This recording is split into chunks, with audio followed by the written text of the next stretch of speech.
Okay, can everybody hear me? It won't be through your headset yet. All right, perfect. Okay, well, welcome to our West Side Walking Tour with local historian Bob Perot. We're so excited that you can come today. I have given you all headsets, and if you want to just press the center button and turn it on, you'll be able to hear our historian through your headset, and that will cut down some of the background noise. Myself or Dan Peters has some backup headsets if you need them. And so, like I said, thank you so much for coming today. The Manchester Historic Association runs solely on the generous donations from you folks and from grant funding, and we get no city, state, or local funding. So programs like this are what allow us to share the amazing history of this city. If you got the member rate today, thank you so much for being one of our valued members. If you didn't, we have memberships available, and the next time you do one of these tours, you'll save yourself a little money. And Dan Peters can help with that if you want, or you can visit our website. We do have a wedding that is about to happen, or is happening right now. So what we're going to do is I'm just going to make sure everyone's headset is on, their earpiece is in, and then we're going to follow Bob, and we're going to get this tour started. So thank you so much. Now I got it. Normally, we visit the church, and I give a small talk on the development of the city and the west side. But unfortunately, there's a wedding going on. The priest told me, he said, June is the most popular month for weddings, and then October is the second most popular. And unfortunately, we had scheduled this for today, and he said there were weddings every single Saturday in October. So what we're going to do is there are some benches over there, so I hope we can all fit on those benches, and I will talk to you over there. What I would have said inside the church, I'll be saying over there.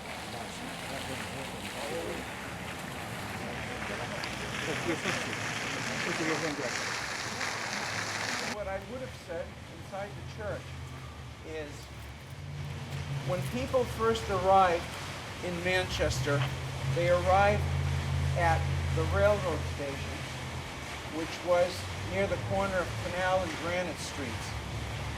And the neighborhood that was the closest to there was behind the SNHU arena, going up all the way toward Maple Street and beyond. So that, being the closest to the railroad station, was where people tended to go looking for housing. So the first immigrants to come here, and I'm not talking about those who were working already in the Amoskeag and who were experts. Those were the weavers, the dyers, the spinners and all that, who many of them were locals, and many of them had come in from the British Isles, and they were experts, and a lot of them lived in corporation housing, in Amoskeag corporation housing. I'm talking about unskilled people who started coming here to find a better life. And the first to come were the Irish Catholics. So that neighborhood that I just mentioned became the Irish Catholic neighborhood. And they were followed by the French Canadians right after the Civil War. The Irish came in the 1840s because of the famine, the potato famine in Ireland. The French Canadians were coming because things up in Canada, they were poor, they were farmers. In fact, the Irish also were poor and were farmers, but they were finding jobs here in the Amoskeag. Now, for various reasons, which I will not get into, I could get into a whole discussion on that. The French and the Irish did not get along. They just had different ideas about religion and how to run a parish. They had different ideas of different work ethic and whatnot. They just didn't get along. And so the only Catholic church at first was St. Anne's, which was founded in 1848 by the Irish. And so the French Canadians, being Catholic themselves, had to go to that church. But they wanted their own parish. And so eventually, in 1871, they were able to get their own parish, St. Augustine. Now, St. Augustine, which is still there today, although it's not French anymore now, it's African and Vietnamese and Spanish. In those days, there were 1,500 Franco-Americans or Canadians living in Manchester at the time when that parish was founded. By 1879, there were 9,000. And so the church just couldn't hold all those people. I mean, they're not going to go all at the same time, but still, the parish was getting large. And so they were looking to have their own neighborhood. And so, in the middle of the west side, this area where we are now, between Amoskeag Village to the north and Piscataquag Village to the south. Amoskeag Village was part of Goffstown, and Piscataquag Village was part of Bedford. That was till 1853. Those were developed much earlier. All this land in between had been farmland. It belonged to, at one time in the 18th century, Robert McGregor, who was a farmer, and he was also aide-de-camp to General John Stark. And this area had just stayed pretty much farmland and woods and all. So the city of Manchester had promised to build a bridge across at Bridge Street. Now there had been bridges before. In fact, McGregor himself had built a bridge, but his bridge and an earlier bridge got wiped out by the annual freshets or floods, whatever. In fact, just this week, Fritz Weatherby talked about that. If you saw it on Chronicle, he talked about the couple of McGregor bridges that were wiped out. So in 1880, the city had said they were going to build a bridge across at Bridge Street. And so the Franco-Americans decided, we got all this land over here, and Amoskeag owned the land, because as you probably know, the Amoskeag Manufacturing Company was a land and water development company. You know, besides being a manufacturing company, they were developing the city. They ran the city. And so they owned all this land. And so they said, okay, we've got all these French Canadians working here. We could start, having plots of land here that we could sell to those people, and they could move here. And so they founded a parish in 1880, even before the bridge was built. The bridge was completed in 1881. And so St. Marie's was the second Franco-American parish. It was a small white church, a small chapel, which was situated right where all of you were standing just before. And that church lasted for 10 years.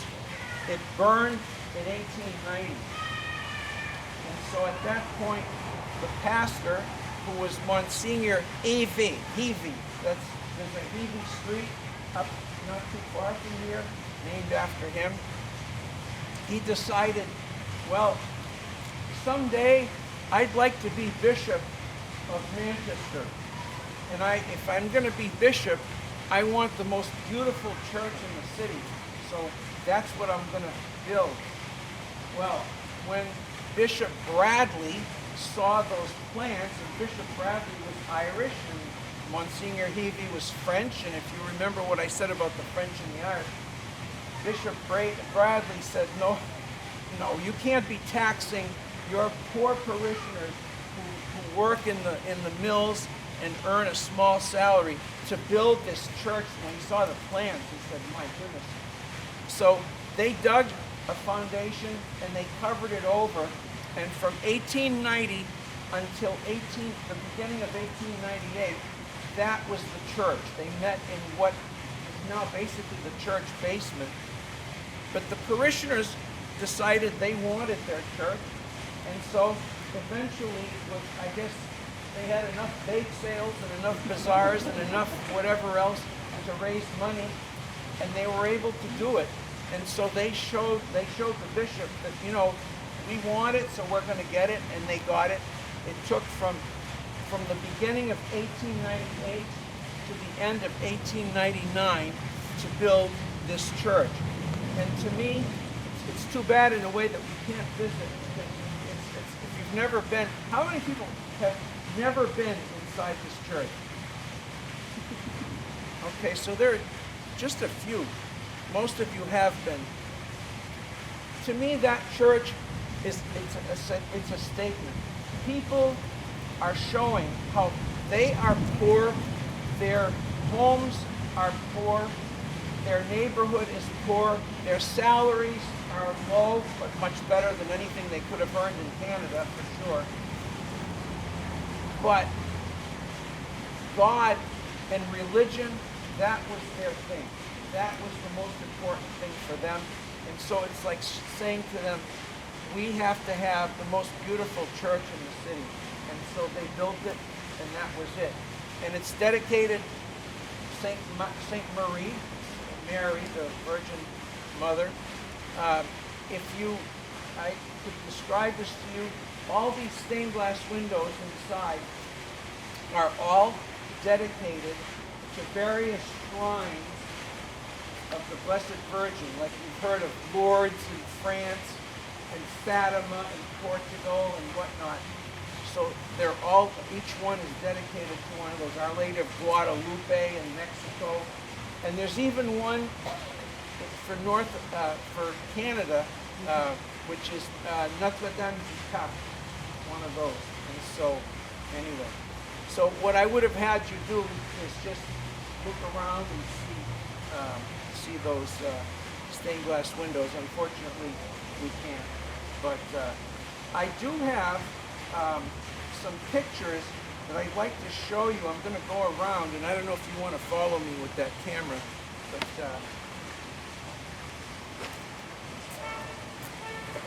this is what the neighborhood looked like at the beginning, and the little chapel is right there.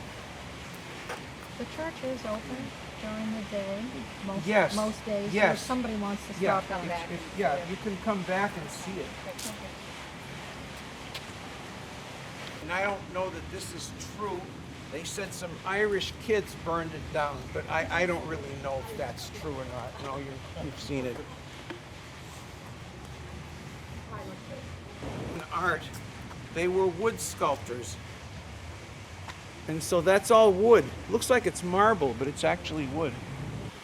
I'm going to go around once more. Here's a steeplejack at the top, way up there on the cross.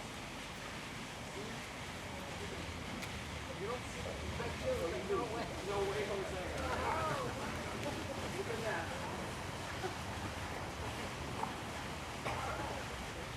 Okay, so you've had enough of the church, I think, at this point. So I'm not sure when the wedding people are going to come out, and I don't want to be in the wrong place at the wrong time. So I'm just going to point out the schools, and I will talk about schools. So this parish had two schools, a grammar school for boys and a grammar school for girls. They had separate, in other words, separate ones. And St. Augustine had separate ones as well. There were other parishes later on. In fact, we had 8 Franco-American parishes at one time in this city. The third parish was St. George, where I went to school, and there the kids were in the same school. That is, the boys and girls were together. Except that if you sat, they'd have like 3 rows of boys and 3 rows of girls. And those 2 middle rows, let me tell you, there was no communication there. The nuns would watch. And you know what? You know how nowadays in a lot of the schools, they have a teacher and a teacher's aide. Well, and they have like 15 kids or 20 kids, and they think 20 kids is a big class. We were 80 kids in 2 grades. There were always 2 first grades, 2 second grades, 2 third grades, etc., etc. And while one class had French, the other class had English, and then in the afternoon we'd switch. So there were 40 and 40 when we were first graders. By the time we graduated, we were 33 and 33 in the 8th grade. And that nun, by herself, with no teacher's aid, could control those 40 kids. Because the ruler, we have it. Because we were so afraid that, believe me, you are supposed to ring at 6 in the morning, 12 noon, and 6 at night. And in the old days, really old days, they used to ring at midnight as well. And if you know anything, there's a painting by a French painter named Jean-François Millyard. It's called L'Angelus, the Angelus. And what you see is a couple of people, farmers, they're in the field, and they're praying like this. And you see in the background there's a church. So you know that the Angelus bells are ringing. You're supposed to stop and pray the Angelus, and then you go back to work. You know, while the bells are ringing, but you have to recite the prayer, the Angelus. And that's the Angelus is the when Angel Gabriel appeared to Mary and said, you know, Mother of Christ and all this. That's what that's all about. So anyway, to get back to school, since I just told you something about religion, I might as well tell you that the schools, our schools, the Catholic schools, if you went to Catholic school, you know what I'm talking about. The reason for being for Catholic schools was one thing, catechism class. That's the one thing that was different from other schools, catechism religion. In other words, you were there to learn all about God and your faith and all that because you had been baptized, and now you're going to, first grade, you're going to make your first communion, and you're going to make that later your confirmation and whatnot. And with us, Franco-Americans, the thing that was even more different from, like, say, where the Irish kids all went, was we had French. And I mentioned that before, half a day of French, half a day of English. The first grade, in order to enter first grade, you had to be fluent in both languages. In other words, it's not like today where, you know, you take French and you learn, you know, la table, the table, that sort of thing. No. You knew all that stuff already in French, and you were supposed to know it in English. So you were going there to learn to read and write the two languages that you already knew. Now that was theoretically that's what it was. Now there had been families. By the time I came along, I was born in 1951. So by the time I came along in 57, first grade, there were kids whose families had been around for maybe 2 generations, maybe 3 generations, and they didn't do too well in French. Some of them, I always say with each generation, you put a little bit more American wine or English wine, water, French wine. Okay? So, you know, so some of those kids ended up not staying.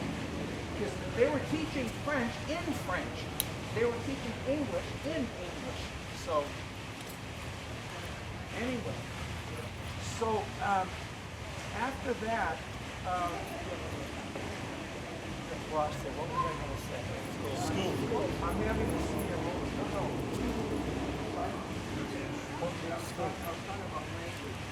Oh, I know.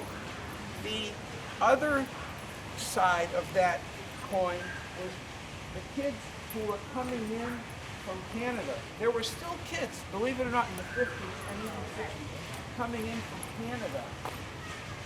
And those kids were coming in not knowing English. So they were just the opposite of those others. So what happened there, let's say you're in the 7th grade. Well, they put you in the 7th grade in French, where you belong. But for English, they put you in the 1st grade. So you're a big kid with those little desks. And so sometimes you have big kids with little desks, and they sit way out back, and we kind of laugh at them because it looks a little funny to see kids like that. Now the majority of children were somewhere in between. And that's where I was, you know, because my parents spoke French to me as out of respect for my grandparents who didn't speak English or who barely spoke English. My grandmother arrived in this country in 1899 at age 19. And by the time she died in 1975, she knew yes, no, please, thank you, and then to chase the kids who would go play on their lawn, she would want to say, go on you, except she pronounced it gahan you, gahan you. And I don't know if the kids really understood. She was scary enough that, you know, they would run away. Yeah. So, anyway, so the kids who succeeded the best were the ones kind of in the middle. These families still spoke French, but they also spoke English. With me, my parents, when I was 4 years old, started to let me kind of go out and play with other kids. Of course, I watched TV, but I can still remember learning English. I remember the lady next door, Mrs. Wilson, had a black dog. And I went over there and I called it a dog black. Because if you know French, it's un chien noir. You know, the noun comes first and then the adjective. So that's the way I said it. She corrected me, and of course it made no sense to me when she corrected me. It didn't make sense. Le noir chien, that would not have made sense. But anyway, I eventually learned English. And so by the time I hit first grade, I was okay. If you know anything about the writer, the Franco-American writer Jack Kerouac from Lowell, Massachusetts, who wrote On the Road, The Beat Generation and all that. He wrote other novels about growing up Franco-American in Lowell. And what he says was when he didn't have that privilege, if you want, of learning English a little bit before, he learned it at school. So for him it was like a crash course. He was 6 years old and he entered school, and that's the way it was. Now, the way the day was divided, the state of New Hampshire, or wherever, because this is all over New England, so state of Massachusetts, the state of Rhode Island, whatever, their Department of Education would dictate what you would have as subjects. So in English class, you had to have English, obviously the grammar and composition and spelling and reading, and then other subjects had to be taught in English as well, mathematics, or which we called arithmetic, history, science, geography, all those subjects had to be taught in English. With the rest of the day, you could do whatever you wanted. So in the public schools and in the Catholic schools where English was the only language, they would have things like art and music and physical ed, what we call gym, what they call gym, because we didn't have that. Sometimes they would take field trips. You know, let's go see how the newspaper runs, or let's see how they do process the mail. We'll visit the post office or whatever. But in our school, we had French. So we had grammaire and épellation and composition and of course religion or catéchisme. And that's what we did in French class. So that was what set us aside from all the other schools. And as I said, there were 8 different parishes in Manchester that had these kinds of schools. So St. Augustine here, St. George, Sacred Heart, St. Edmund, St. John Baptiste, St. John the Baptist. Now it's Parish of the Transfiguration. And St. Teresa out in Southampton. Those are the ones. Now that whole system has closed down. I graduated from that system in 1965. In my class was the last year in our school that had the full 8 years of half a day of French and half a day of English. After that, when my sister, who was in 4th grade, The year that I was a freshman in high school, she was in the 4th grade, they started teaching French for only 1 hour a day as a second language because the kids were already coming in. There were enough kids who didn't know French that they had to start changing like that. In the old days, they used to just let them go to public school. Well, go to Catholic school.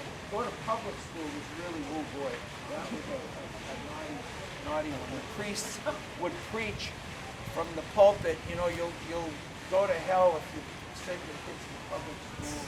That sort of thing. But anyway, kids still went. The new kids would come out. So essentially, that's cool. While we're still here, are there any questions that I can answer for you?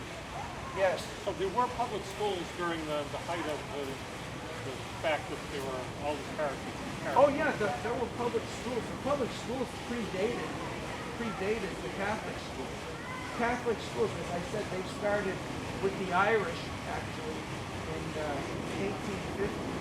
Were there more students going to public school or to the parochial school?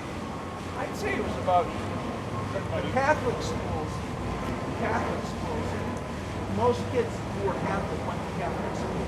Most. The kids who went to public school tended to be from other faiths. So. Any other questions? Yes.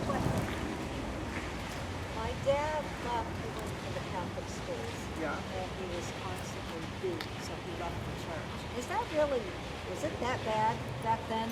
Okay, so being beaten by nuns. By the nuns. Yeah, by the nuns. It depended on the nun. Okay, there were nuns who were really bad, and there were nuns who were very good. Most of them were, I'd have to say, were good teachers. I can tell you that much. Most of them were good teachers. We learned really well, and especially French. Unless you were left-handed. Unless you were left-handed, that depended on the nun as well. Because I have a friend who was left-handed, and the nun just said, just put your paper the other way and just write. She didn't bug him My about dad it. got whipped across the knuckles and Yeah. forced in the right with his right hand. Yeah, they would. Some would do that. I saw things like, for example, we had one nun. Instead of hitting kids with the ruler, she'd give you the ruler and she'd say, "Okay, stick your hands out," and not like this, but like this, because it really hurts more on the knuckles. And you did it to yourself until you cried. So most kids, they hit themselves once and start crying, and then you have these real tough guys who say, "I'm not gonna cry," and they would just, I don't know how they did it, you know, they just kept doing it, and like they're not gonna give in. I had seen that before. And they did some pretty other awful things, which I think psychologically, we had a kid who, I remember in 3rd grade, he had, you know, in those days they used to leave you back. You have to stay back, you know, and if you weren't getting good grades. And this kid was 2 years older than all of us. So he'd be like 10 years old, and we were 8 years old in 3rd grade. And he was a big boy. And one day, the nun, I don't know why she did this, she said, "How much do you weigh?" And he said, 165 pounds. 165 pounds at age 10. She took a note and she wrote with a magic marker, 165 pounds, and she pinned it to his back and made him walk around like that. Okay? So, and then we had another student who, he couldn't learn. He had a learning disability, and so he would, but he was an artist. This kid could draw. I wish I could draw like this kid. This kid was a real artist. I mean, really, really good. So he would draw, and I can remember one of the nuns, she caught him, and she just, "Look at what he's doing in class. Look at this while I'm teaching." And she took it and she stripped it down. Really, something really beautiful. I mean, you know. But we had another nun, and some of you might have known her, Sister Liliosa Shea. If you knew anything, if you went to Notre Dame College for girls up on Elm Street, which doesn't exist anymore, she was the head of the art department. Well, in her earlier days, she taught us little monsters. She had me for 4th, 5th, and 6th grade. She kept going up, and I was naughty. I was one of those naughty ones. So, but one day, that kid, she caught that kid, and she said, "Look at what he's doing. This is beautiful." She was an artist. She let him do it. She knew that he had a learning disability. He just wasn't gonna go anywhere with that, but he was gonna go somewhere with his art, and he did. And today he's an artist in New York State, and so it depended on the individual nun. That's how I look at it, But they did have, if you want to call it like tacit permission, to beat the kids, So it was one of those things. They couldn't get away with that kind of stuff today, for sure. Even in public schools in those days, there were some pretty tough teachers, and they were allowed to do it as well. It wasn't just the Catholics. So it was the times. It was the times. And I can remember my mother, this is kind of funny. My mother always used to say, "Well, whatever you got, you deserved it. You're naughty, you're always talking all the time." That was my thing. I talked all the time. You realize I talked all the time? Anyway, in fact, my mother said, "I hope someday, whatever job you get, it involves a lot of talking, because you can't shut up." So, I'm doing it. I'm being paid to have fun. Put it that way. That's the way I look at it. So, anyway, whatever. Well, I could talk all day on this, but we need to move on to other things. So.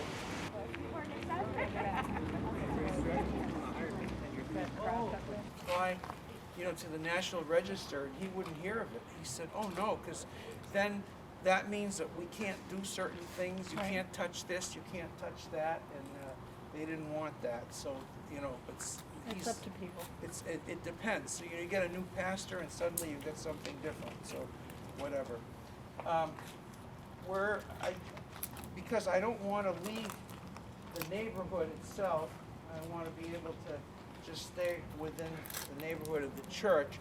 I brought you on this street because, for two reasons. It's a residential street, so we can talk about houses and about more schools. Now, I mentioned earlier that there was a boys' school and a girls' school. So the girls' school was over there, which you just saw before. And there was at one time a boys' school, which was made of wood, and it was right where this more modern section of this school was. I mentioned Monsignor Heavey, and I will show you Monsignor Heavey in a second. He was the pastor he was the second pastor, but he's the one who really built most of the buildings here. So that's Monsignor Heavey. I think he looks like an Indian. Yvette Lesdowski, and I talked to her because she's willing to listen, unlike this guy here. Yvette wrote the book, which you probably have seen, on the shoe industry in Manchester. So I just want to make that little plug. Anyway, after he died in 1910, they erected this school for the boys, and they called it EV. I don't know if you can read it, way up there. It still says École EV School, named after him. And that was the new boys' school. And then they demolished the old wooden one over here. And then eventually they wanted a gym for the school here. And so they built this in the 60s, late 50s, early 60s. So that's that. Now, in the beginning, it was the very first nuns who taught in this particular parish were not teaching nuns. It was the Sisters of Charity of Saint-Hyacinthe. They were les Sœurs de la Charité. And they came down because Monsignor Heavey was from the area of Saint-Hyacinthe, and he knew the order of nuns. So he had them come down And so they taught in the schools, and at the very beginning, they did not like teaching the boys. They really wanted, if they were going to teach, they were going to teach the girls. But really, I said the Sisters of Charity, what they really wanted to do, and what their mission was to take care of the elderly, to take care of the sick, to take care of the poor, to take care of orphans. And so Monsignor Heavey had the Sisters of Presentation, les Sœurs de Présentation, come down and teach in the schools for the girls. And the boys, they had to have the brothers because the boys were tough. So they had the Marist brothers.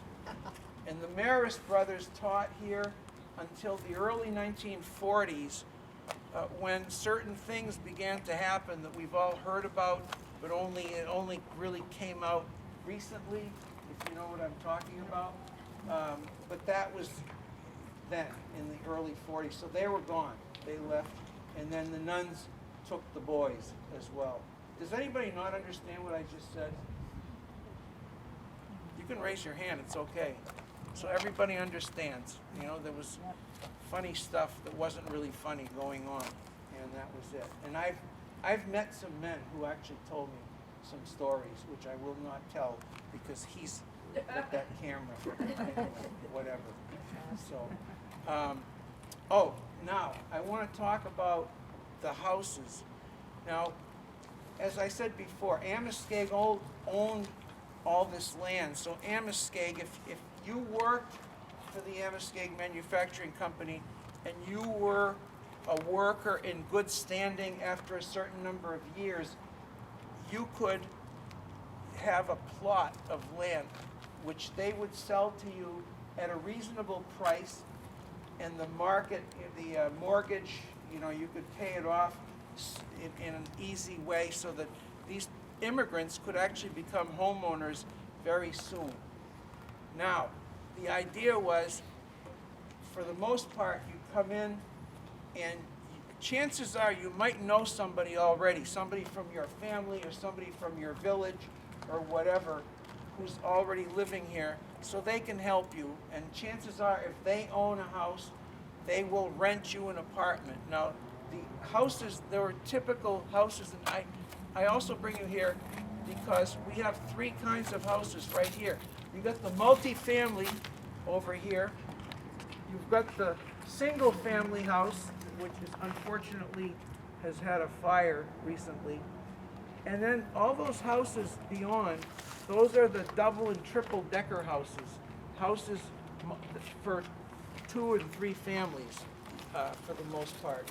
So the idea was you'd come in and you might start out in a multi-family like this because you couldn't really afford necessarily, because you've just left French Canada and you need a place to live. And sometimes, people had 10 kids, 15 kids, even 20 kids, and squeeze them into a 3-room apartment or whatever.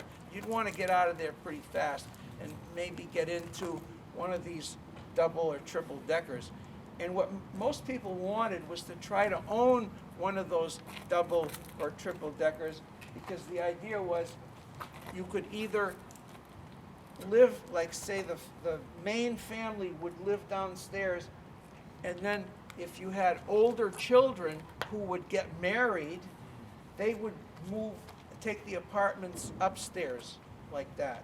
Or, as I said, maybe have friends that if you don't have kids that old or whatever, or if they wanted to go off on their own or whatever, you could rent to people that you knew.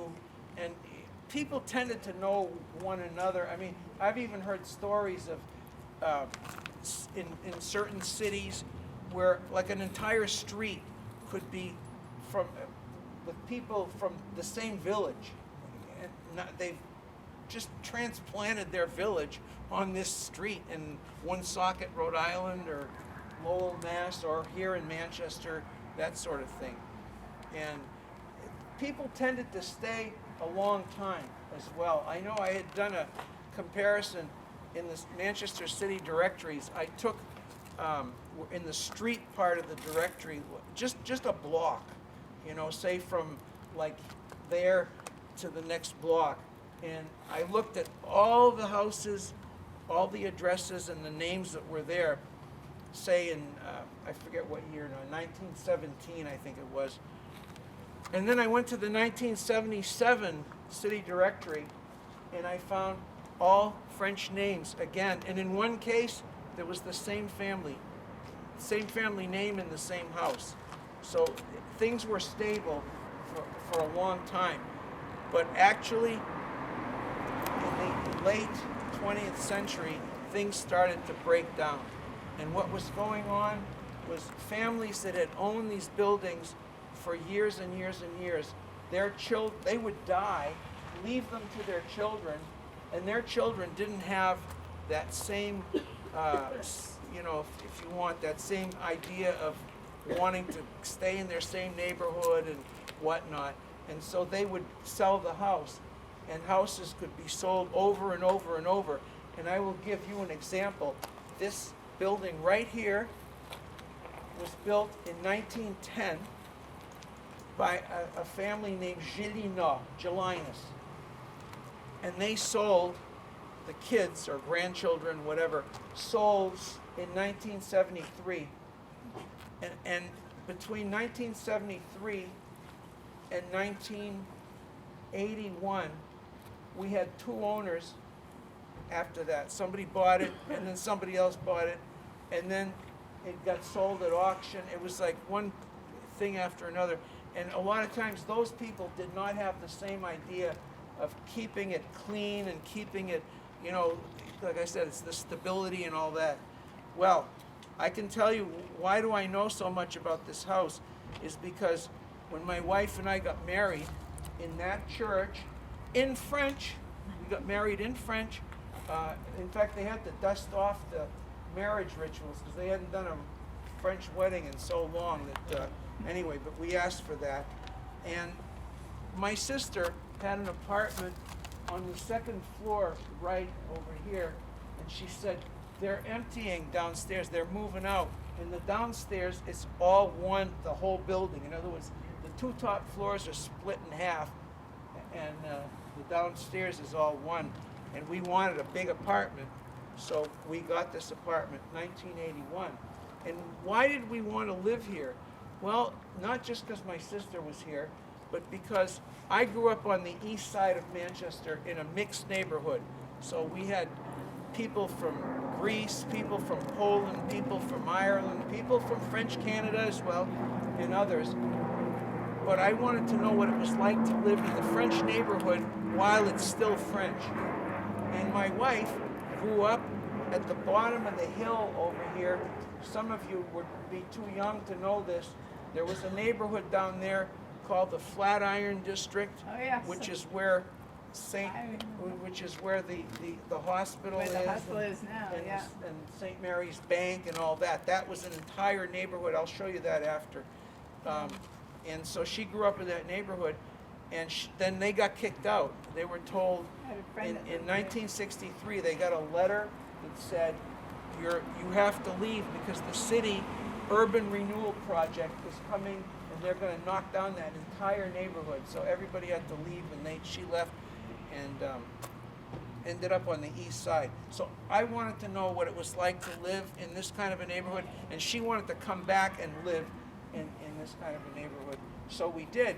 And one of the reasons was people like Violette Leclerc. This is Violette Leclerc. Look at how this picture was taken in the early 1980s. Now, if you didn't know that was the early 1980s, what would you think? 60s, 50s. Oh, even before that. More like 20s or 30s. Violette Leclerc lived on the second floor on the other side opposite my sister. Violette Leclerc lived in this apartment house for 43 years. What was my rent? When we first moved in, it was $325 a month, and and then the house was sold. We went to Montreal for a weekend, and when we came back, there was a letter in the mail. It said, "Hi, I'm your new landlord," and the old landlord never even told us that he was selling. And the new landlord bought it at auction along with some other buildings, and he said, your rent is going up from it was $325 to $500 a month, just like that, overnight. The place emptied out. So Violette was the kind of person that I wanted to get to know, because to me she represented a generation of Franco-Americans that was dying, but they had stories to tell. So I would go up there with a tape recorder, and I would sit with her and ask her, just tell me all your stories. So that's why I wrote about her in this book. I said, I've got to get this all down before she dies, and sure enough, she died 2 years after this. So I got all these stories. She didn't speak English. She had been a mill worker, and then later on she became a seamstress.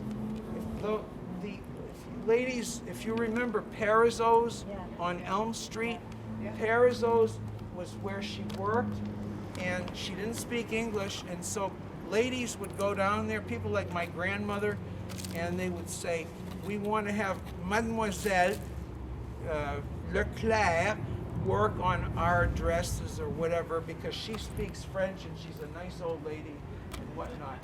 And what's interesting is that she and her sister, neither one of them was married. They lived in that apartment, and unfortunately I can't show you this, but if we had gone in the church, there are two very small stained glass windows. Stained glass is very expensive, and you know, parishioners are the ones who pay for those, and it costs a lot of money. So you have rich families that do this. Well, she had lived here 43 years. She wanted to have a stained glass window, so she paid for that. And you see her name, Violette Leclerc, in there, and I think it's pretty cool. So anyway, so people of her generation, they're all gone today. So, but anyway, we've gotten some of their stories, and she kept a journal, and she showed me all kinds of stuff that was just, and like I said, her apartment, it was like, to me, it was like stepping into the past. You know, you cross that threshold and you feel like you're back in 1930. The only thing, the dress that she's wearing, that tells you that we're in the 1980s. But the rest of it, with that Glenwood stove, that old cast iron stove, and whatever else, Looks that like told me. when I was a kid. Pardon? Looks like when I was a kid. Yeah. When I was growing up, the refrigerator and the stove Yeah. looked just like that. Yeah. Well, Yeah, back in the 1950s. right. Okay, well, me too. So, anyway, so once again, any questions or comments? So that was probably pretty common, because I know my mama up on Mass Road, Yeah. go into their kitchen, and it was all the 1920s. She had the wringer washer, Yeah. she had the stove with the legs, Right? the ice box. Yeah. And I'd say, Okay. buy yeah. some new stuff, will you? But no, that's what she had, that's what she liked. Yeah. Yeah, exactly. Yeah. Anybody? Questions, comments? I have a question down here. Yeah. So, did Amoskeag own the whole, like all of Manchester, or like which They owned a mile. neighborhoods? They owned a mile on both sides of the river. So, and they're the ones that decided. For example, where's Elm Street going to be? Where's downtown going to be? And they dictated, you know, parks. This is going to be a park. This is going to be this. This is going to be that. They actually had a man named Ezekiel Straw, 18 years old. He was an engineer. He planned out the city's, the early part of the city with the Millyard and all that. West side, not so much, you know, because, like I said, Bedford owned,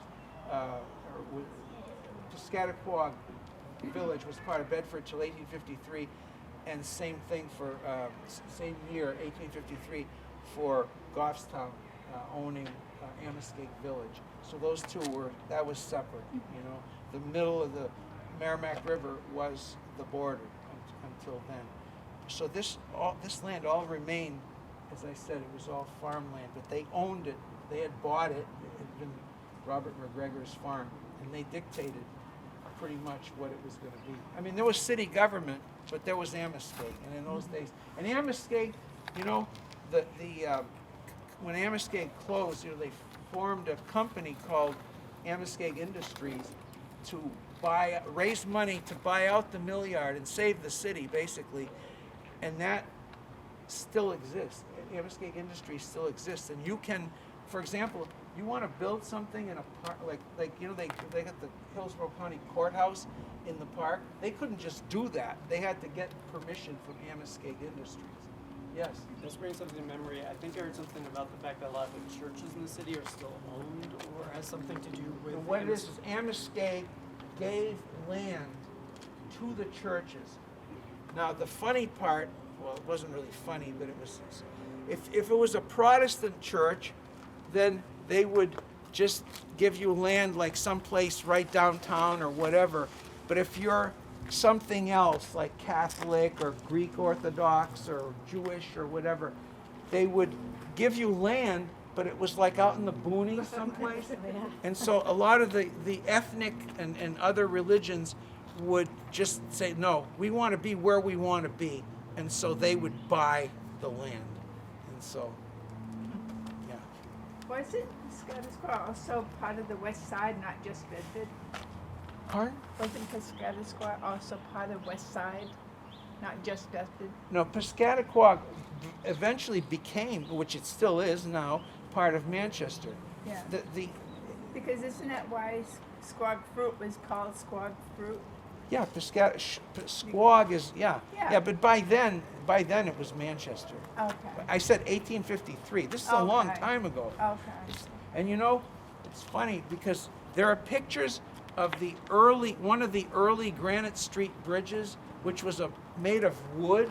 Yeah. And Bedford and Manchester could not agree on the structure and the color. It's painted, and you see it's a black and white photograph, but you can see that the structure and the color are different. They meet in the middle, and Manchester said, we're having ours our way, and Bedford says, we're having ours our way. And that's New Hampshire, right? You know? Live free or die. Was Granite Square down there? That was the downtown for the west side, Granite Square? It was one of the downtowns, because what I talked about, the Flatiron District, was another. That was a French downtown, where you could have blocks and blocks and blocks of stores, all kinds of stores, restaurants, barber shops, tailor shops, all kinds, everything you could think of. And upstairs, it was tenements. So like I said, my wife grew up in that neighborhood, and it was tenements. So I can show you. I was going to do this after, but since you're bringing it up. There were aspirational movements with the architecture. Were individuals expecting something inside the design of an apartment? You know, like the large kitchens or things like that. I'm glad he came along, because I was going to forget that when I was talking about houses. Okay, in French Canada, people love to party on Friday nights and Saturday nights. You know, Pepe would get out the fiddle and Meme played the upright piano or whatever, and they would sing and dance and the whole thing. And they lived in kitchens, okay? The kitchen was huge, because that's where you lived. That's where the big stove was, not just to cook on, but to heat the house. And the living room was just this small room that you close off, and only for la grande visite, you know, the grand Special guest. visitors and stuff. You know, the pastor would, you know, visit you or whoever, you know. So the living room was not used as so much. So when people came down here, what did they do? But they built houses with large kitchens. If you go in there, that kitchen was huge. Our kitchen was huge. Our living room was tiny. Now you go on the east side, where the Irish were the first ones to come down, and the Yankees, obviously. And for the most part, you have a pretty small kitchen and a pretty big living room. It's interesting. I've seen that more often than not. So that was something that was done particularly for the French Canadians so that they could reproduce life. I mean, that was the whole idea, was they were trying in an urban setting, urban industrial setting, to try to live as much as they could as they did in rural Canada, with the French language, French traditions, their Catholic religion, and everything else. And of course, eventually, as I said, with every generation, you put a little bit more American or English or Anglo-American water in your French wine, so that by the time, sociologists will say, by the third generation, usually, you're pretty much assimilated. These people were maybe after fourth or fifth generations. And why was that? Because, two reasons. One, and now I'm going way back in history, when French Canada was conquered by the English in the 18th century, the English tried to impose, because they were the conquerors, they said, from now on, this is a British land, so you will speak English and you will become Protestant. Well, they said, no way, we're going to stay Catholic and we're going to speak French. And we're going to outpopulate you people, so you can't, So they had this thing called La Revanche du Berceau, the revenge of the cradle. In other words, yeah, we're going to outpopulate you. And so and plus it was a good thing for farms. You needed farm hands, to work all that land. And so that's what they did. So this whole ideology came about of what was called survivance, survival. And it meant survival of your language, survival of your faith, survival of your customs. And they came down with that idea. We're coming to the United States, and priests up in Canada said, no, you can't do this, you can't be leaving, because they were leaving like 50,000 a year from between 1866 and 1875, 50,000 a year were leaving Canada to come down to the United States. They were bleeding the population dry. So the pastor would, yell at them and say, from the pulpit, and say, no, don't go down there. That's that awful Protestant country where you're going to learn, you're going to lose your language and you're going to lose your faith, especially blah, blah, blah, blah, blah. Anyway, but they didn't care. They came down here and they set up all the institutions they needed to keep their culture and their language and their faith going. So that was one reason. The other reason was geographical. They are right near their homeland. I call the railroad the umbilical cord to the mother country, except the umbilical cord was never cut. They could just go right up and back and up and back and up, and that's what they did. If you came from Italy or Greece or Ireland or whatever, you had a whole ocean in between, so chances are people who were coming from Europe to come to places like Manchester they were cut off. I mean, they were saying goodbye, and goodbye for good. Some people did go back sometimes for visits, but most of them, they were seeing their relatives for the last time. And so keeping their culture was not as easy. So you have people like Italians, for example. The first thing Italians wanted to do was forget Italian. Not food. You don't forget Italian food, because that's good. But your language, nope, we want to learn English. So, whenever I meet Italians, I teach my students, and I say, when they have Italian names, I said, do your parents speak Italian? Nope. Your grandparents speak Italian? Nope. Your great-grandparents? Yes, they're the ones who first came, but they learned English really fast, You don't have that with French Canadians. They wanted to keep their language. So my idea was they should have had both languages, because I think the brain can learn two languages, and especially kids. My grandchildren speak French and they speak English. And they're my grandchildren, and they're the 7th generation on one side of the family. So you can do it. Yeah, you go to Grandpa and Grandma's house and Just speak do it. French. Yeah, I right? took care of him for 2 days a week. I teach 3 days a week, so I took care of him for 2 days a week, and it was just like French class. Didn't speak a word of English, and so, you know, and people say, oh, it's so hard. No, it's not. Just speak. That's it. Just speak. So, whatever. All right, well, we're going to move on. Unless you got another question. Somebody's got another question? No? Okay, let's go. Help with that stuff, but or Dan can. Sounds like a Dan. Okay, so we've talked about Monsignor Heavey quite a bit. Well, here he is. All the other pastors of St. Marie's up to that time, and since then, up into the 1950s, wanted to be buried in Mount Calvary Cemetery on Goffstown Road. Mount Calvary Cemetery was bought by this parish in 1881, and so they have a monument there. It's if you've ever been there, it's an altar with a crucifix and the whole thing, and they even say the mass there, like in public masses, like on Memorial Day and stuff like that. He said when he died in 1910, he said he didn't want to be buried there. He wanted to be buried where the parishioners have their lives.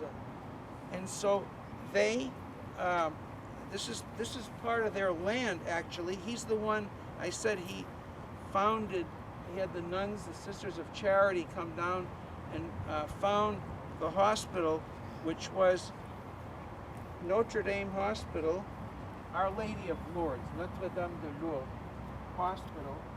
And here's his monument right here. This is the hospital. Here's his monument. And this hospital, by the way, 1894, is the precursor to Catholic Medical Center.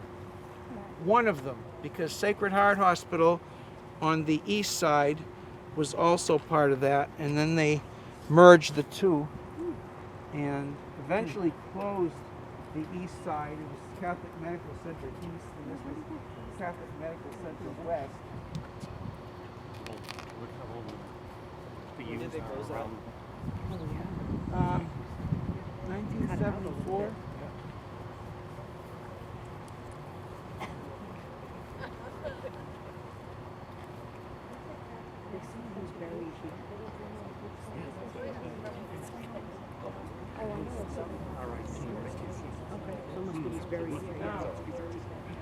How many people, raise your hand, how many people were born in this building? What year did that come down? It came down in 1976. Oh, You were born, yeah. Yeah, 1976. 58, yeah. I didn't, okay. Who else? Just you and me. That's it? Huh. Just you and me. Well, what do you know? We're unique. Yeah. Okay? They're going to put a plaque up. It's going to say, you and I were born. Okay. We'll see to it, right? Yes. So, he's buried here. But what I found weird was in that picture, you see the old building, which was down the street from there, okay? And this building, which is the newer building, 1956, is kind of in the way. Now, how could that happen? And one day I was giving this talk right here, and there was a priest who raised his hand, Father DeRusso from St. Anthony at the time. And he said, when I was a young boy, I saw they dug him up and they moved him here because he was in the way. So he's here. And that's what he told me. And yet, one day I was giving this same talk, and somebody told me, and somebody who works for a funeral parlor said, you know, they have those long things that they, I don't know what you call that, but they stick it way down and they can find where the grave is. And he goes, we went all around and we can't find it. So I don't know. I don't know. I don't know. Whatever. So there's all kinds of stories, right? Whatever. So that's the story here. Yeah, any questions?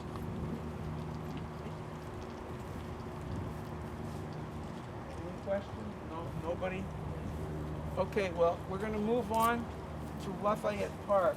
But Amistad owned all the land, and I said that they dictated as well where parks were. So in certain neighborhoods, they said, okay, this is going to be this park, and this is going to be that park. And sometimes it's an ethnic park. Like in the Greek, when I grew up, that neighborhood that I said was the first Irish and then French, and later on when I was a kid, it was Polish and Greek. St. Hedwig's was down there for the Polish, and the Greek church, Assumption of the Virgin Mary on Cedar Street. Anyway, there's Calivas Park down there. Here, since 1902, it's been Lafayette Park. Okay? And Lafayette, as you probably know, he was one of those generals who, like Pulaski and others, who came over and helped the United States win its independence. And so he's not really connected to the people who live here. But in 1957, for the bicentennial of his birth, the city and the Franco-Americans got together and they decided to erect a monument to him. And so this is it. You've got the plaque on this side with all the names of the people who were involved. In fact, my grandfather and my uncle's name were on it. And then on the front, he's got the plaque with his image and a little bit of history about his life. But if you notice, wouldn't that normally be in the center of the park? I mean, Lafayette Park, what is he doing over here? In fact, he got moved. He was down about even with here, right in the grass there. So he still wasn't in the center. Okay? The center has a whole other personage there, and we're going to go down and visit him. Unless you have some questions right away. Anybody other questions? No questions. Okay. He was French. No, actually, the first selection. Before I get going on this, the lady here asking, did Monsignor Hevy ever become bishop? No, he didn't. The first Franco-American bishop was Bishop Guertin. You know, you hear about Bishop Girton High School. Well, Bishop it's Guertin, Georges Albert Guertin, who was born in Nashua, but eventually he became pastor of St. Anthony Church, St. Antoine, up in East Manchester, and he was named bishop in the end of 1906, and he actually took, he was consecrated bishop in 1907, and that created some really difficult times for him and for the Franco-Americans and for the Irish because, and I could get into this, but I'm not going to go too deeply into it.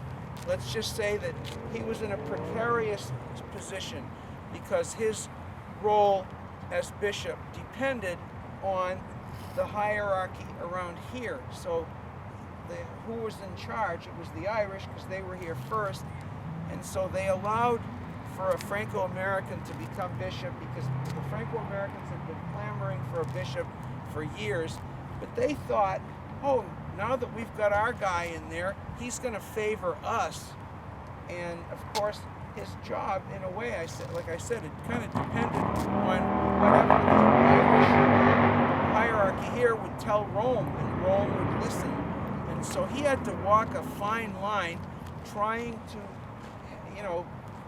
kind of like balance, between his people, the Franco-Americans, and the Irish. And there were some conflicts that arose during his time, and it was pretty messy. So I won't get into that, although I do have a chapter in this book about it. So anyway, now this is Ferdinand Gagnon, or in English it would be Ferdinand Gagnon. He came down first to Concord. He was born in 1849 in Saint-Hyacinthe, which is where Monsignor Heavey is from, that area, and I said the Grey Nuns, the Sisters of Charity, were from that area as well. 1849.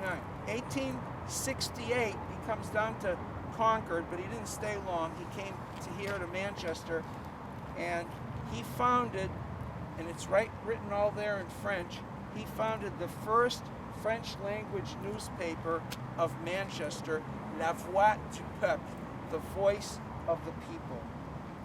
And it lasted for exactly 7 months. Because, think about this now. First of all, the population was only around 1,000, 1,500 about at that time. So it's a small population.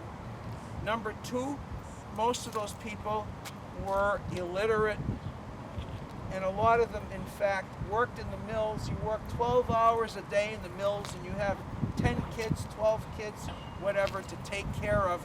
Do you really have time, if you know how to read, which you probably don't, but if you know how to read, do you have time to sit down and read? Can you afford a newspaper? That's another thing. And so it was a failure. He left Manchester and went to Worcester, Massachusetts, where he had a couple of more failures. And then finally, in 1874, he founded a newspaper called Le Travailleur, which means the laborer, and it was a success. And so he is considered to be the father of the Franco-American press, because he set the stage for other journalists in other cities where there were Franco-American populations to start a newspaper. Now, what were these newspapers about? Well, first of all, you had the same kinds of stories and articles and whatnot that you had in the English newspapers, like, local history, local news and regional news and national news and international news. But in addition to that, you had news from Canada, specifically news from Canada, what was going on specifically in Canada that was related to people here, because this is an area where people are going back and forth all the time, and so they want to know what's going on up there. Also, they encouraged creative writing. So these newspapers usually had entertainment sections with serial novels. It's like Charles Dickens. You hear Charles Dickens published most of his novels first as a serial, and of course that's how you sell newspapers. It's like a soap opera. It always ends with a cliffhanger, and you want to know what happens next. You're going to buy tomorrow's paper or next week's paper, whatever it is. A lot of those papers, by the way, were weeklies, not dailies. Although Manchester eventually did have a daily called L'Avenir National, the National Future, which lasted from 1894 to 1949. In order to have a daily newspaper, you had to have quite a population, quite a large population. And by then, Manchester's Franco-American population it fluctuated, but it was between 40 and 50% of the whole population. So now, it was also a newspaper of ideas, and so Ferdinand Gagnon had this idea of, he was an agent for the Quebecois government. I said that Quebec was emptying its population really fast of people coming down here.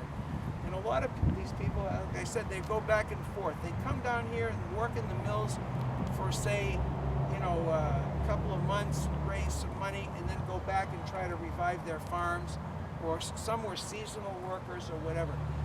And so he would tell them, you should do one of two things. You should either stay in Canada or, if you're here, stay here, but become citizens. Don't keep going back and forth and you're a Canadian citizen and you can't benefit down here. And he created, with the Quebec government, a town called La Patrie. La Patrie means the homeland. If you go up to northern New Hampshire, Pittsburgh, New Hampshire, and you cross the border at Pittsburgh, the first town is called Chartierville. The second town in is La Patrie. It still exists. And you could get land there for free. If you didn't have land up there, you could get it for free and repatriate. In other words, he's telling people, if you're down here but you're not intending to stay, then go back and we'll give you free land. And so he even repatriated his own parents to show a good example. But he stayed in Worcester. But he became a citizen. He became a citizen.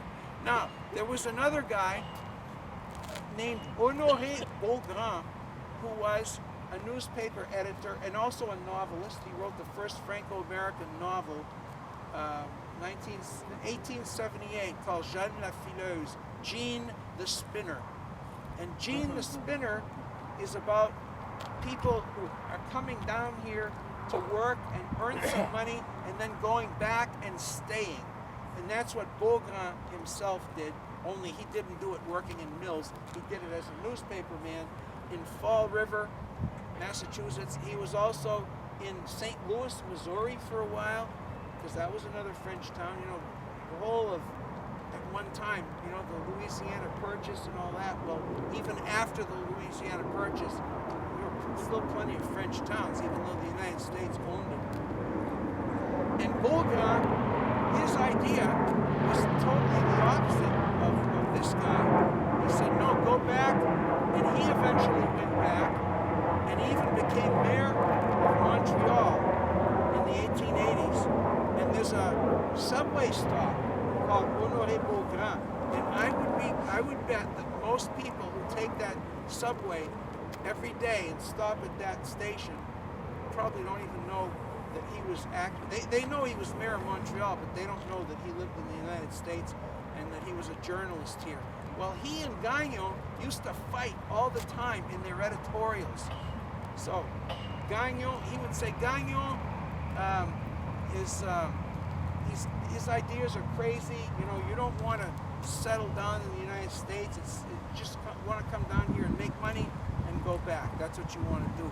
He's telling you to become citizens. That's no good. And by the way, I don't like Gagnon very much because he weighs a ton. Now, you look at this statue and you say, look at how slender he is. Well, bronze costs a lot of money. So I think they trimmed him down a little bit. Actually, his niece paid for this. So anyway, oh, by the way, I should show you. This is the real Ferdinand Gagnon. Yeah. Beaugrand wrote that when Gagnon hits the streets of Worcester, little kids tremble because the boogeyman is coming. And little old ladies seize their rosary beads because they're so afraid. And the ground is shaking and all this kind of stuff. And he challenged Gagnon to a duel with pistols. Those were the days, right? And Gagnon said, I have 10 kids. I cannot afford to duel. And he writes, Gagnon writes, Beaugrand, he married a Protestant. And he joined the Freemasons. Are you going to listen to him? And so they're insulting each other back and forth. And it sells newspapers because everybody wants to know what they said about each other and all that kind of stuff. So, now you asked what happened. He died young. He had Bright's disease. Bright's disease is a kidney ailment. He was just before his 37th birthday. His newspaper which Le Travailleur, the laborer, outlived him until 1892. He died in 1886, and it outlasted him till 1892. But there were still many more newspapers that he influenced and that were founded across the region. So, any questions? Yes. Was the more successful newspapers after the Black Death, were they circulated only in Manchester or were they more regional? It was mostly Manchester, but they could definitely. They were being read all over. In fact, there were even Canadians who were reading them. So, yeah. Yes. How come he has a more prominent position in this time? The bishop. Yeah, you mean Monsignor? Yeah, he wasn't bishop. He never became bishop. That's not my decision. I mean, what could I say? He died in 1910, and he wanted to be buried on parochial ground. That is parochial ground because he founded the hospital, and the parish owned that. Now it belongs to the diocese, but in those days it belonged to, well, the parish is the diocese. And everything, the bishop, that's one thing. The bishop owns everything, okay? He is the legal owner of all the Catholic properties. So it's called corporation sold. Yes. Okay. Le Travailleur, in 1931, there was a man in Worcester, Massachusetts named Wilfrid Beaulieu who named his newspaper, Le Travailleur, in honor of this guy, but it's two separate newspapers. But Le Travailleur was printed here in Manchester, right down, in fact, I talked about the Flatiron District, which was all down here, all this whole neighborhood, Flatiron District. He had, even though he lived in Worcester, he had a press called Lafayette Press, which still exists today. It's not here now, but it was down here. And that's where they printed Le Travailleur. So, yes, St. Anthony. Yeah, St. Anthony Parish. So, anyone else? Questions? Okay, we're moving on there. We're going to be going up those stairs.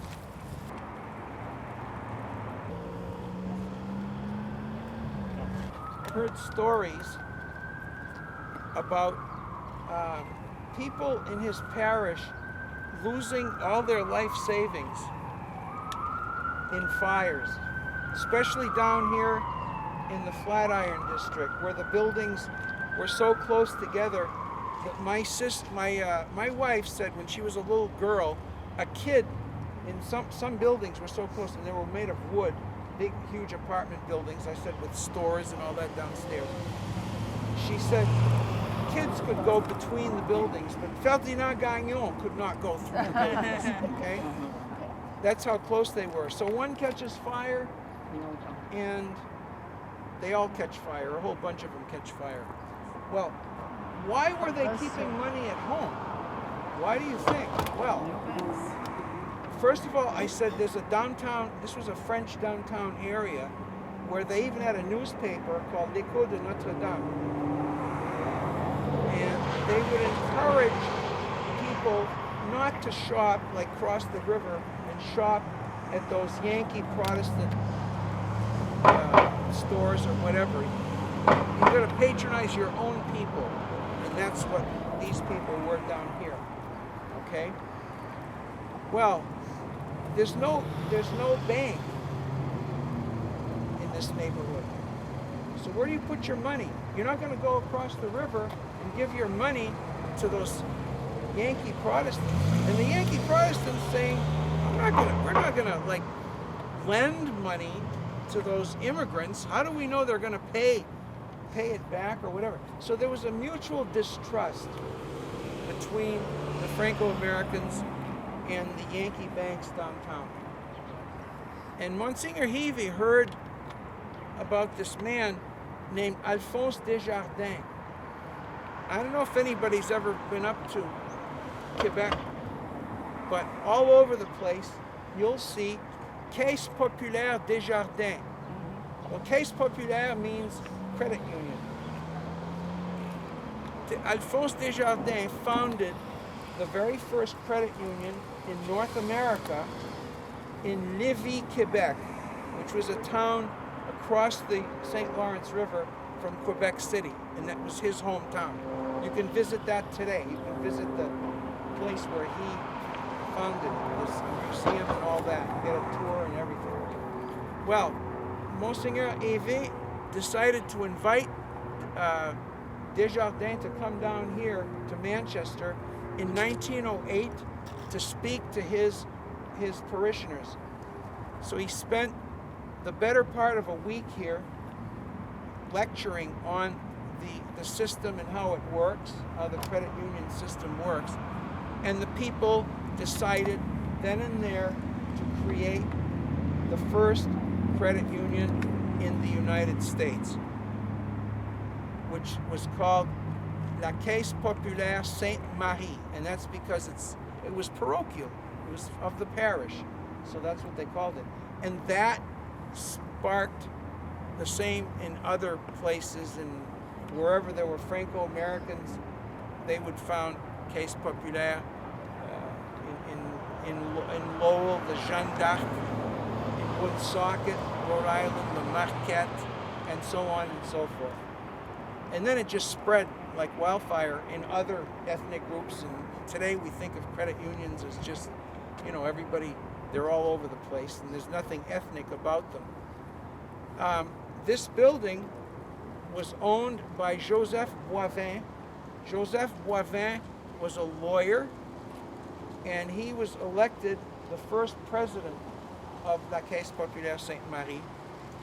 And just to show you how small this was at the time, he not only lived in that house downstairs, but he had his lawyer's office there, so he would practice law during the day, and evenings he would invite people to come and make deposits or withdrawals at the credit union. So that's what it was. They stayed in here till 1913, and then they moved down the street to one of the buildings that I said was was demolished for that parking lot. They were there till 1930. Then they moved down to that corner where that building is now, and they built one of the most beautiful buildings, which unfortunately I don't have a photograph of, but it was really nice, and it was round, just like this one here is rounded like.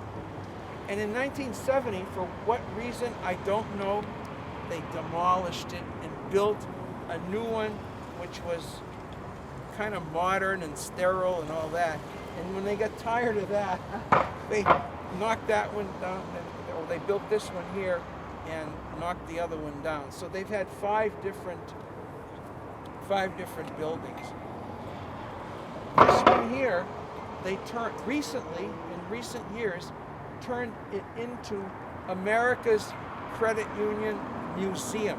It's open during the week. You can visit it for free. You'll see they recreated his house, his living quarters, and his office and all that.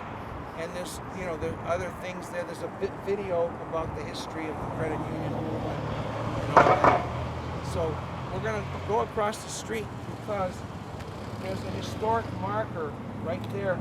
And I want you all to just cross over here and just line up to see the marker on this side. Don't cross over to the other side. I do it with my students. You can all come.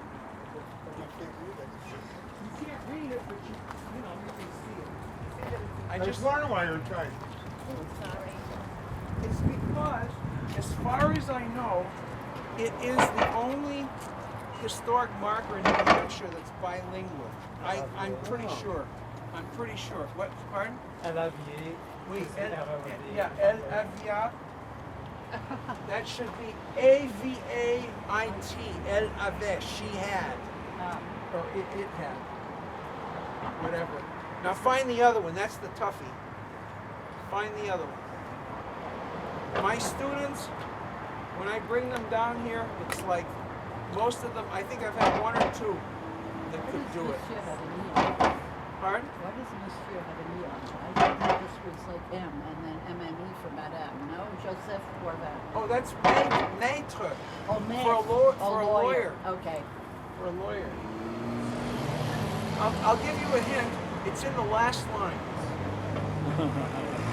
It's in the last line. Yvette, you should be able to do this. Financier? I don't know. Yeah. Is it? So what should it be? Financière. Financière. Avec un- Institution is a Oui, c'est feminine féminin, word, oui. and here it's a masculine adjective. Yeah, it's missing an E. So there should be Before the S. there should be an accent grave, a grave accent this way on this E, and then R-E-S. Yeah. And you know, there's a guy that wrote a history. He went all over this. You probably have seen this. It's a big, thick book. Went all over the state, and he documented each one of these. And they had him on when Laura Canoy still had her radio program on in the morning, and he was on. And I called in because the lady that was was in charge of this for the state was with him, being interviewed. And I asked them, I said, do you know if that's the only bilingual one? And she didn't know. She had no idea. I think it is probably. But I told her, I said, there are 2 errors in it. And she freaked out over the radio. She said, oh, no. Oh, we got to have that repaired. Well, that was about 2-3 years ago, and they haven't done it yet. So, Mon Dieu. I don't care, because I have fun with this. So, this tour is supposed to last from 1 to 3, and I see I'm late. It's about 3, almost 10 past 3. Blame it on the wedding. So I've gone, pardon? Blame it on the wedding. Okay, it's the wedding. All right, thank you. You know the book you're talking about with all that? He bought that. Oh? He did. He lent it to somebody who never got it back. Oh, But with all of them all over the state. Yeah. Yeah. right, it's a big thing. See, now I want to see that so we can look that one up. Yeah. Left hands for that. Yeah. So, anyway, I like history. so I don't know where, yes, you got Do you have a quick history on Chez Vachon? Pardon? A quick history on Chez Vachon? A quick history on Chez Vachon. Does everybody know Chez I had Vachon? lunch there today. You had lunch there I had my today. pork pie. I played Okay, cribbage pork there. pie. I Our cribbage recommend, club I on recommend the Tuesdays. salmon pie with white sauce. That's Yeah. a Canadian thing too. Yeah. So that's usually what I have. Okay, so in the 1970s, there was a lady named Linda. I don't know what her last name was, but anyway, she opened a place called the Bean Pot, which was diagonally across the street from where Chez Vachon is today. And the Bean Pot was a grocery store that had a counter where you could get hamburgers and hot dogs and little things like that while you're getting your groceries. And apparently it was very good because people said, you ought to open a restaurant. I mean, this little place is just, you could have a whole restaurant. So she did, and she opened the restaurant across the street, and it was called Linda's Kitchen. And I remember I ate there a few times. And she was from Canada, by the way. She moved down here because those of you who were alive in the 1970s, if you remember when René Lévesque was elected Prime Minister of Quebec, and he promised to have a referendum on separation from Canada, and it caused this whole big controversy and blah, blah, blah, blah. Anyway, she got out. She said, I'm leaving. And she used to tell people, she'd go from table to table and talk to the customers in her restaurant, and she'd say how much she didn't like René Lévesque, and someday there's going to be it's going to be a communist state, and us Franco-Americans will not be able to go, like we can't go to Cuba and all this kind of stuff. So anyway, eventually she sold to somebody named Vachon. Vachon has since passed on, and it's been sold to someone else now. Perkins. Pardon? Perkins. Perkins, yeah. I had a feeling because now, see, I used to bring students there. We'd call in advance, and I'd say, they used to be open all day. That's another thing. They used to be open all day, so I could bring students in. Like Friday afternoons, we'd bring our French club down. We'd call in advance. We want a French-speaking waitress, and so they'd wait on us in French the whole thing, and they could try their poutine, which to me is a heart attack on a plate. Yeah. That's a whole other story. God, I'm gonna get in trouble now. I'm on TV. Hey, do you gonna edit? Oh yes, it's being edited. Okay. All right. So, I don't do health shows, so whatever. But anyway, so now it closes at 2:00. Our French club meets a little bit later, so we can't bring students there anymore. But I do bring them here to test them on their French. So that's it. Any other questions? Can you just quickly tell us some of the old-fashioned Canadian dishes? I don't. The old-fashioned Canadian, like tourtière. Tourtière. Don't eat today. Yeah, tourtière, which is pork pie, and the name from that comes from the.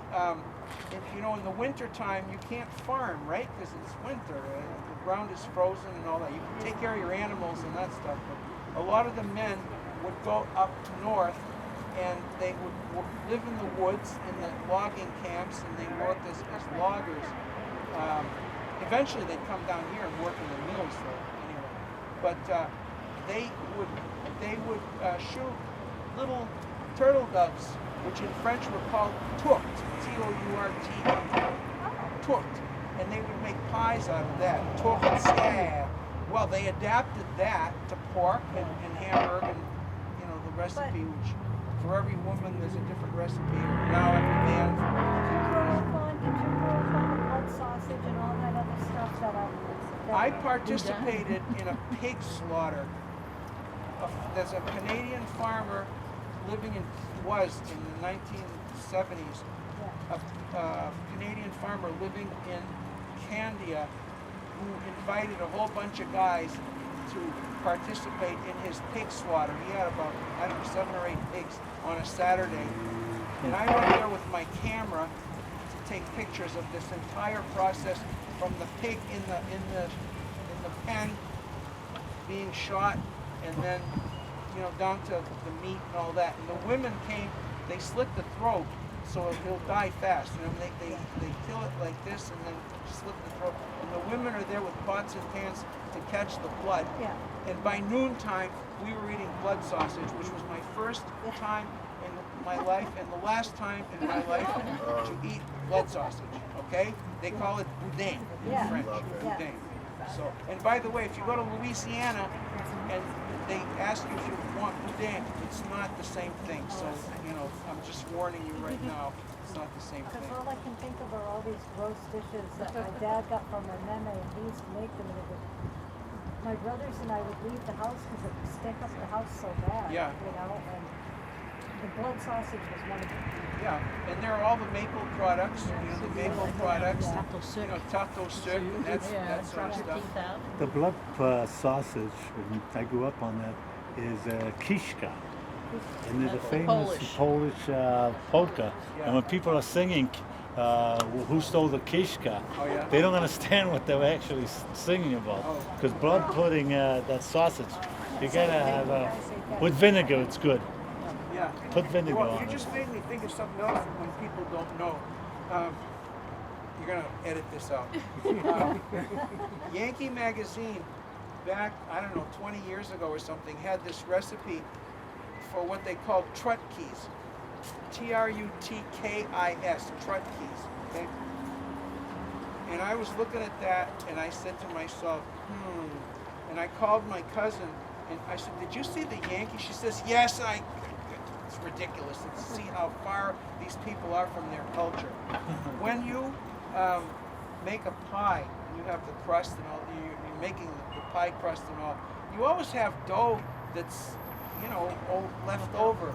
So, you roll it up and you make these little cinnamon things about this big, okay? Well, there are 2 names for those in French. There's les pêtes de sœur. Wait. That's what my mother calls them. Les pêtes de That's what sœur. your mother calls them? Les pêtes de sœur, nun's farts. Yeah. and the other one is assholes. The trou de cul, the trou hole of the ass. Well, Trutkis, Trutkis, whatever, Yankee Magazine. I almost wanted to write to Yankee Magazine and say, you know, you people, you know, you're all Yankees and you should, you know, investigate these things before you print them or whatever. So, there's that. Any other questions? I could name a lot of other foods. You know, my father made a lot of many stuff, and Yeah. it's actually, thank God I didn't live back then. That's Yeah. all I can say, because I Yeah. know in the Depression, Yeah. they used every single part of that animal. Yes, they did. She had a kitchen down in the basement. Yeah. And everything they got, whether they grew it, she had the garden, and Yeah. every part of that animal was used. And so that's where my dad got all that. Because they couldn't afford it. They couldn't Yes, afford it. right. And if you go to Europe today, you're still going to get every part. You know, Yes. you're going to eat the brains and you're going to eat The brains and the eggs, tripes and, Yes. Yeah. and the whatever else. Yeah. And stuff, Yeah. you know. So when we Yes. go over to Europe with our students, it's embarrassing sometimes. You go into a restaurant and they don't know what they're half the time what they're ordering. You don't tell them, and it's we all don't right. tell They'll them. eat it. But then they're eating. I remember one girl one time. It was a sidewalk cafe, so she's outside, and we're eating, and she goes, "I don't know what this is," but she says, "I don't like it." She says, "What?" And then I said, "What did you order?" And she tells me, and I said, "Oh, it's sheep brains." What? And she guts up and she starts screaming. Why didn't you tell me? I said, you didn't ask. I mean, you just ordered something off the menu. Come on, you know? So, anyway, whatever. So, any other questions? All right, well, I guess that's it. So I'm going to let you go now and have fun. Enjoy it. Thank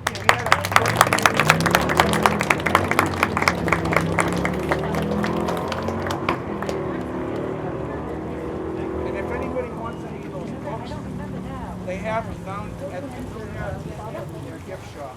So. Thank you.